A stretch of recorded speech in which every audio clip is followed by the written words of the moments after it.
Olá amigos, tudo bem com vocês? Comigo tudo ótimo. Que alegria, que satisfação estar aqui para mais um vídeo, para mais uma aula de Direito Penal. Nós estamos trabalhando o Direito Penal, claro, a teoria geral do delito ou a teoria geral do crime. Estamos envolvidos no conceito analítico de crime. Crime é um fato típico, ilícito e culpável. E nesse iterim, nesse contexto, o âmbito do fato típico já foi trabalhado por nós. Nós estamos agora na tipicidade. Boa, né? Nós estamos agora, pegadinha do malandro, nós estamos agora na ilicitude. E dentro do panorama da ilicitude, nós já vimos as regras gerais da ilicitude e nós já partimos para as causas excludentes de ilicitude, ou seja, aqueles casos que não haverá crime, porque o fato, embora típico, ele é lícito. Ou seja, foge do caráter indiciário da tipicidade, deixa de ser crime.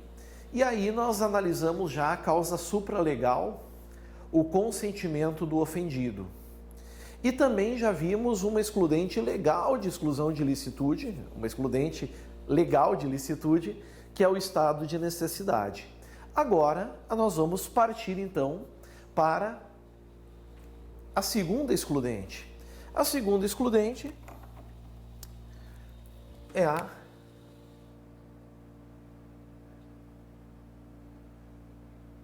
legítima defesa.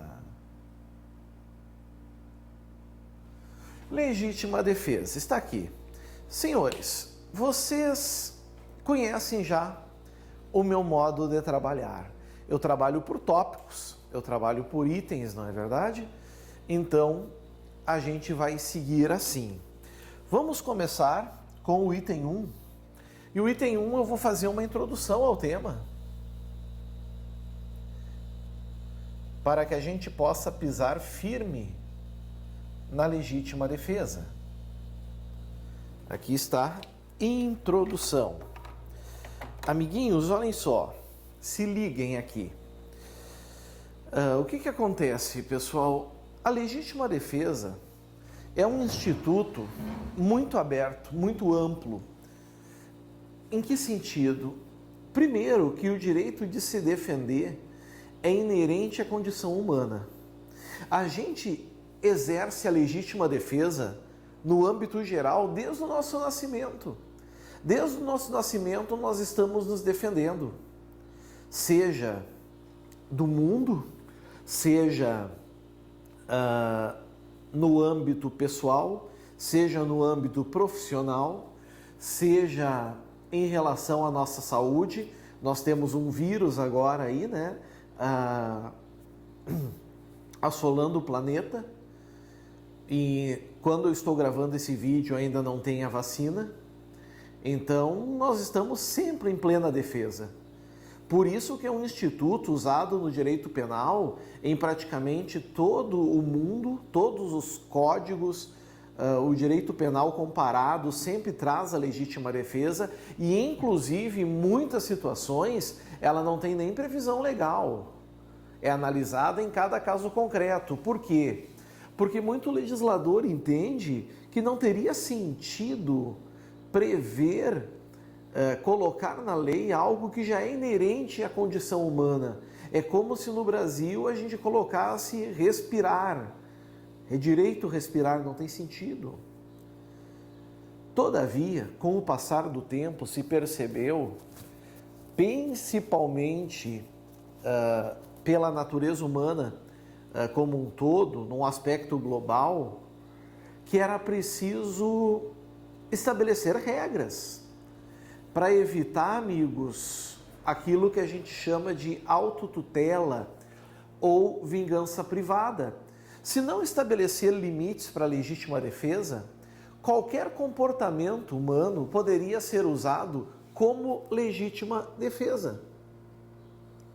Vocês sabem que muito tempo atrás não existia o Estado organizado e amparado com seus instrumentos punitivos. Cada pessoa defendia o seu bem jurídico à sua maneira. As pessoas poderiam fazer justiça pelas próprias mãos. Hoje, fazer justiça pelas próprias mãos é uma conduta criminosa, é um crime contra a administração pública. Está lá no artigo 345 do Código Penal, o chamado exercício arbitrário das próprias razões. Vai estar lá escrito: fazer justiça pelas próprias mãos para satisfazer pretensão, embora legítima, salvo quando a lei o autoriza. Por quê? Porque o monopólio de punir hoje é do Estado. Porque se deixasse nas mãos da sociedade, todo mundo ia se matar. Hoje eu defendo o meu direito arrancando a cabeça do meu desafeto, mas amanhã podia ser a minha. E assim eles iam se degladiando. Se deram conta? Perceberam esse detalhe? Por esse motivo, por essa razão, a legítima defesa, por exemplo, no Brasil, ela ficou legitimada, resguardada, ou seja, prevista em lei, com as suas regras, com os seus limites. Nem sempre é possível ver os limites no caso concreto, mas é preciso tê-los. Muito bem. Dito isso, pessoal, também é importante que a gente saiba que legítima defesa tem elementos parecidos com o estado de necessidade. Tem? Tem. Mas cuidado, muito cuidado. Porque é óbvio que existem diferenças. E são exatamente essas diferenças que caem em prova. Então eu vou volta e meia falar também dessas diferenças para que a gente não sofra as consequências na hora mais importante da vida de vocês, que é quando os senhores estiverem realizando essa prova, certo?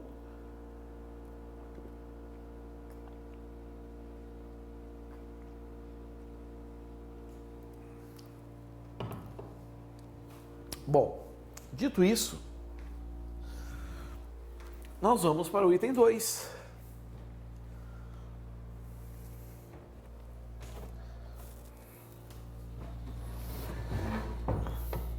O item 2, também muito fácil, é o fundamento legal.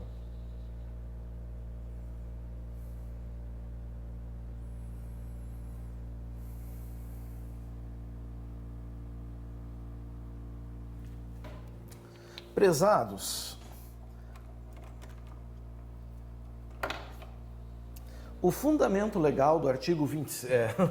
isso mesmo, o fundamento legal da legítima defesa está calcado no artigo 25 do Código Penal. Na verdade, vamos botar os dois aqui, né?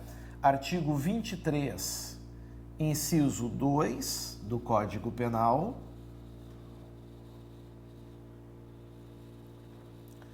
e artigo 25 do Código Penal. O 23, inciso 2, apenas diz o que acontece quando ocorre a legítima defesa, e o 25 diz o que é a legítima defesa. Então vem comigo, olhem só. Vamos lá para o 25. Aliás, meu Deus, para o 23.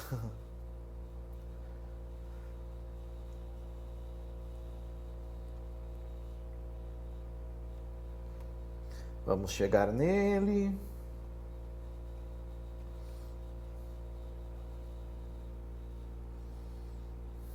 Está aqui. Exclusão de ilicitude. O 23, ele coleciona, né, as excludentes legais de ilicitude. Não há crime quando a gente pratica o fato. Inciso 2, em legítima defesa. Então, a gente sabe que a legítima defesa, então, está aí prevista no 23 e também prevista no 25. Está aqui. Entende-se em legítima defesa quem, usando moderadamente dos meios necessários, repele injusta agressão atual e iminente a direito seu ou de outrem, e parágrafo único. Observados os requisitos previstos no caput deste artigo, considera-se também em legítima defesa o agente de segurança pública que repele agressão ou risco de agressão à vítima mantida refém durante a prática de crimes. Bom, visto o fundamento legal, a gente já parte para o item 3, sem delongas. São itens curtinhos, onde a gente está preparando o terreno. O número 3 é a natureza jurídica.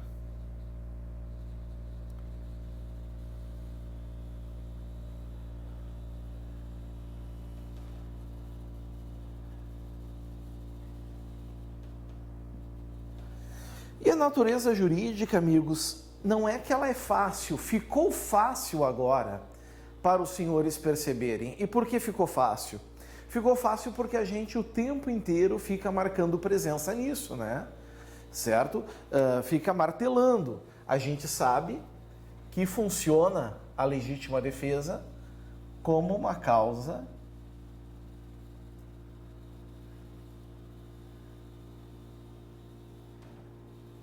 de exclusão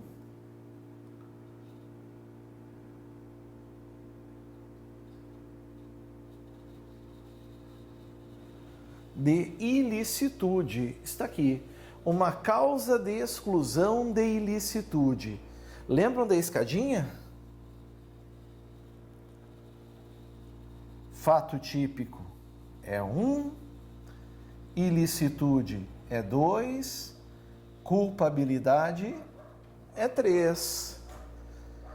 Se a gente está falando de legítima defesa, é porque a gente está aqui, ó, e a gente entendeu que o fato é lícito.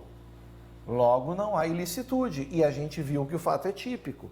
Então, é assim que funciona a legítima defesa. Ela é uma causa de exclusão da ilicitude.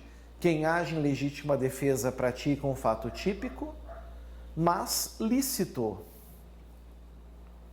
Ok? Como é que cai em prova? Vai vir questões em prova extremamente fáceis, dizendo que legítima defesa é uma excludente de tipicidade, seja material, seja formal, está errado. Vai vir questão em prova dizendo que excludente de ilicitude é uma excludente de culpabilidade, está errado. Ou pode vir um pouquinho mais difícil, dizendo que legítima defesa é uma dirimente, está errado, porque as dirimentes são excludentes de culpabilidade, certo? Vamos cuidar isso também. Legítima defesa é uma justificante? É, porque as excludentes de ilicitude também são chamadas de causas de justificação. Ok? Cuidem então essa regrinha que está aqui. Saindo do item 3, a gente vai entrar agora no item 4. E esse sim, esse nós vamos ficar mais tempo nele.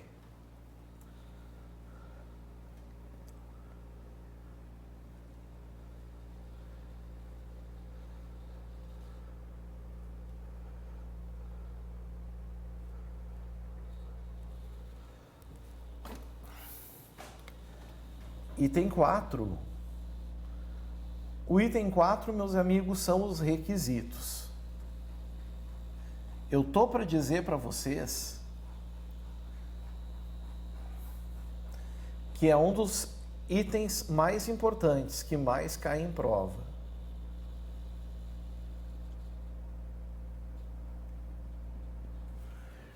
Requisitos. Bom, primeiramente nós temos que fazer a divisão tradicional aqui, a tradicional. Requisitos.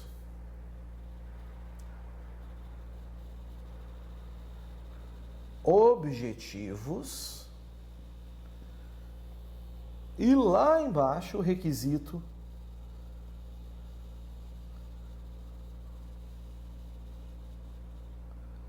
subjetivo. Tá aqui. Requisitos objetivos e requisito subjetivo. Bom, amigos, os requisitos objetivos, eles se trabalham, se interagem de duas formas. Através da questão envolvendo a agressão,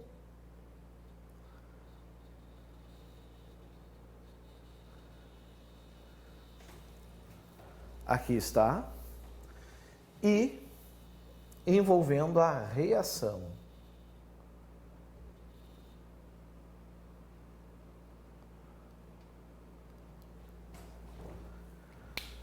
Tá aqui. Ok? O fato é que é preciso todos. Para que exista legítima defesa, lembrem disso, é indispensável que estejam presentes, no caso concreto, todos os requisitos. Eles são cumulativos, eles não são alternativos. Então tem que cuidar isso, para não errar a questão em prova. Não é ou que tem aqui, é e objetivo, os e subjetivo, e os que estão aqui também. Primeira coisa, amigos, a gente tem que cuidar sobre a palavra agressão. Por quê? Porque a agressão, senhores, é inerente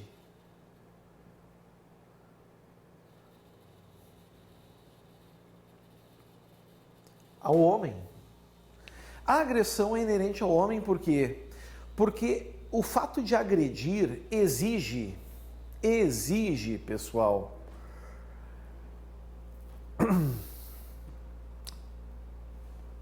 vontade e consciência. E vontade e consciência, exteriorização de vontade, é só o homem quem tem. O animal não tem. Fenômenos da natureza não tem. Certo? Cuidem isso. Cuidem isso que é importante. Então, isso é uma coisa que vocês vão se dar conta agora. Quando vocês se depararem com situações envolvendo qualquer agressão, qualquer ato que vocês precisem impedir, qualquer ato que precise impedir, mas que não é oriundo do homem, que é oriundo da natureza, de semoventes, vocês vão sempre se ligar no estado de necessidade.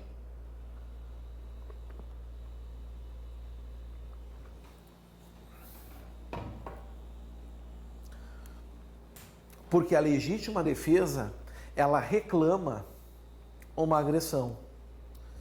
E aí começam a surgir as grandes questões, né? As grandes questões. A primeira.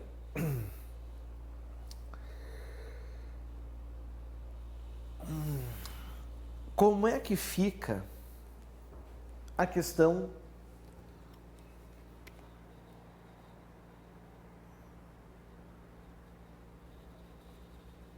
do cão, do animal bravio? Eu botei o cão como exemplo, mas eu estou falando de um animal. Pessoal, se for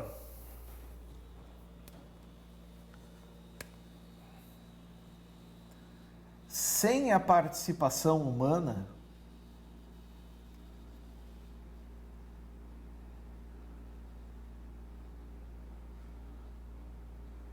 é estado de necessidade. Se for sem a participação humana, é estado de necessidade. Entendeu? Porque tu vai sacrificar um bem jurídico alheio, como, por exemplo, o patrimônio de alguém, ou relacionado a tipos penais do meio ambiente, tá aqui, para preservar a tua vida ou integridade física. Agora, se for com a participação humana,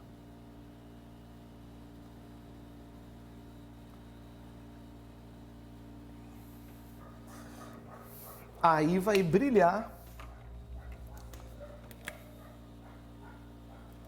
a legítima defesa. aí a legítima defesa vai marcar presença. Por quê? Porque nesse caso, pessoal, o cão vai ter servido como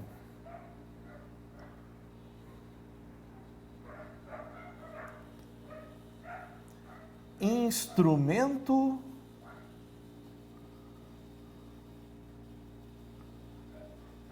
humano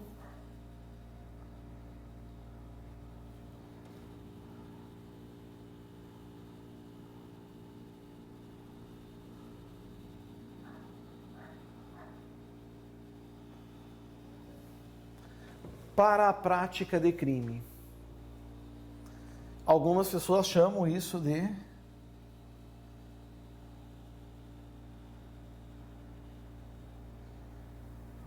longa-manos, ou seja, extensão do corpo.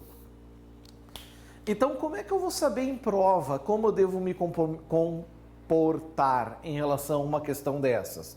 É simples, pessoal, basta vocês se ligarem no que o enunciado da questão vai dizer, porque é obrigado a dizer. Se a questão disser assim, por exemplo, ó,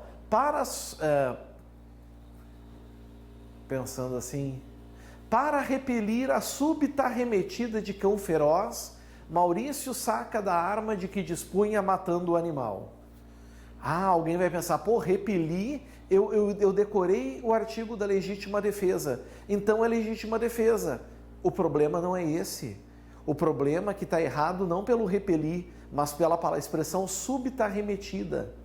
Se foi súbita arremetida, significa que não teve o homem participando. Foi o próprio ato do animal. Então, se é o próprio ato do animal, meus amigos, cuidem. Cuidem por quê? Porque nesse caso, dessa maneira, nós não temos legítima defesa porque não tem o homem. Agora, se a questão diz para repelir a súbita arremetida de cão feroz, ou melhor, para repelir o ataque de um cão bravio provocado por seu dono Tício, fulano mata o animal, aí é legítima defesa.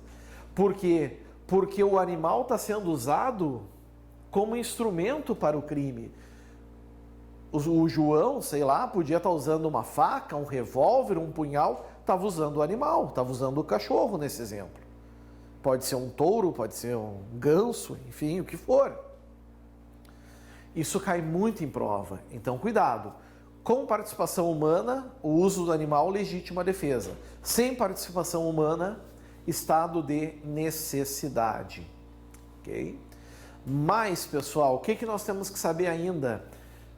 Cão, né? Cão já foi. Nossa.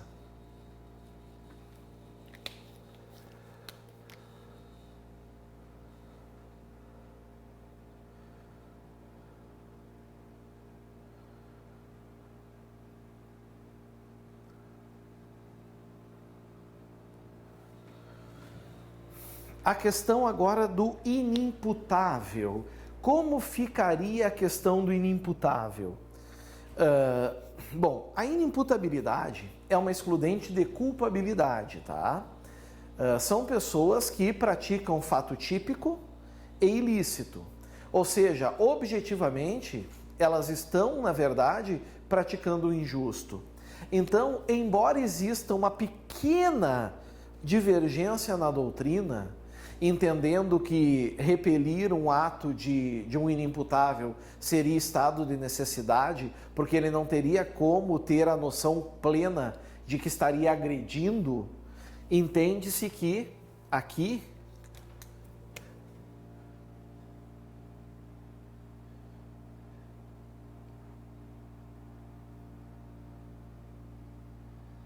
caracteriza legítima defesa. Aqui é legítima defesa, certo? Então, se um inimputável vem em tua direção para te dar uma facada e tu mata o inimputável, a tua conduta não é estado de necessidade, é legítima defesa. O inimputável é um ser humano. Importa se ele tinha ciência ou não que o agressor era inimputável?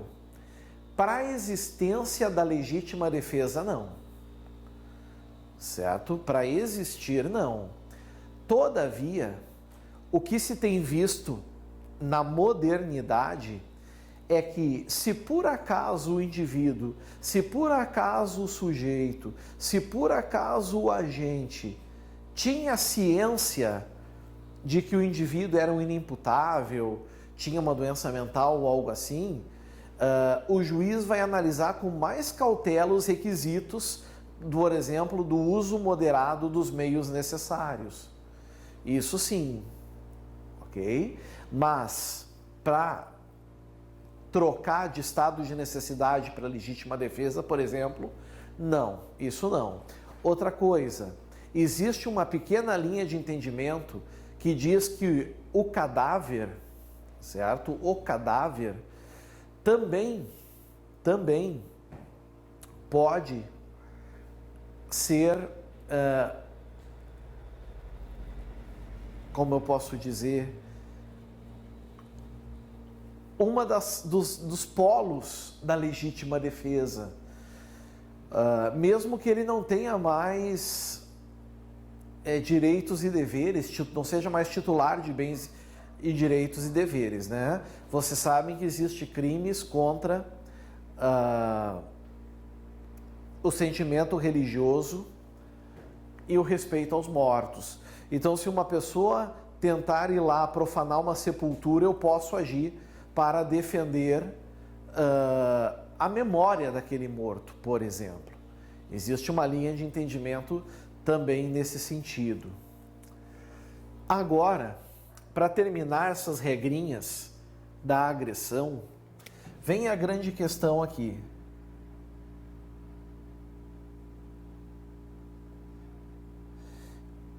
Ao contrário do que muita gente pensa, a agressão pode se dar através de um agir, mas através de uma omissão, através de um omitir,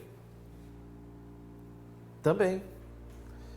Pode se dar através dos dois, através de ambos. Ação é a regra geral, né? Quando a pessoa pratica a legítima defesa, geralmente ela faz agindo. Ela saca um revólver, por exemplo, né? Ela desfere golpes, desfere socos, por aí vai. Mas e a omissão? Alguns doutrinadores dizem que não poderia. Eles dizem que não pode porque eles não conseguem vislumbrar exemplos. Mas não tem nada na doutrina, por exemplo, que impeça. E um exemplo de uma legítima defesa através da omissão, por exemplo, é aquele preso que está cerceado do seu direito de ir e vir, e o carcereiro, o agente penitenciário atualmente, né, ele não liberta o preso, ele se omite. Diante dessa omissão, o preso pode agir em legítima defesa. Ah, professor, está dizendo que ele pode matar o carcereiro? Não disse isso. Não entramos nesses requisitos ainda. Eu apenas quero dizer que a omissão do carcereiro, a omissão do agente penitenciário é uma agressão, é um tipo de agressão. E se é um tipo de agressão, vai já dar o ensejo para a legítima defesa, mesmo que seja um não fazer. Se deram conta? Mesmo que seja um não agir. O fato, amigos, é que essa agressão, ela tem que ter algumas qualidades. Ela tem que ter algumas características dentro do contexto, certo? E nós vamos analisar elas na próxima aula, no próximo vídeo, no próximo bloco. Agora é a hora de tomar o cafezinho, de tomar um chazinho, de dar uma relaxada, e daqui a uns minutinhos então estamos de volta. Certinho? Aguardo vocês. Valeu. Tchau, tchau.